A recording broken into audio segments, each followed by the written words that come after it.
50 anyos na jeepney driver nagpakita ng katapatan matapos ibalik ang napulot na 50,000 pesos sa may-ari.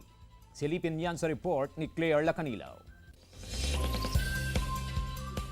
Hindi nagdalawang isip na isauli ng 53 anyos na jeepney driver ang pitakang nahulog ng kanyang pasahero habang namamasada sa bahagi ng Dagupan City.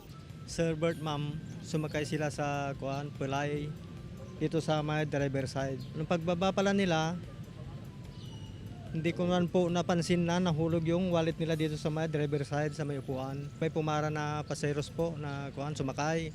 Sabi, kuya, wallet.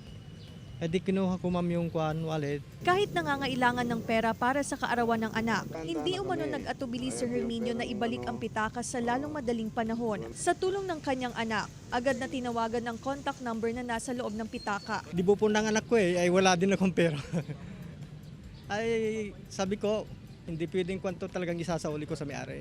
Nang maibalik sa may-ari, hindi niya akalain na abot pala sa mahigit 50,000 pesos na halaga ng cash ang laman ng pitaka. Labis ang pasasalamat ng may-ari na naibalik sa kanya ang pitaka. Hinangaan at kinabiliban naman ang katapatan ng jeepney driver. Talagang bilib ako sa kahanisan nila.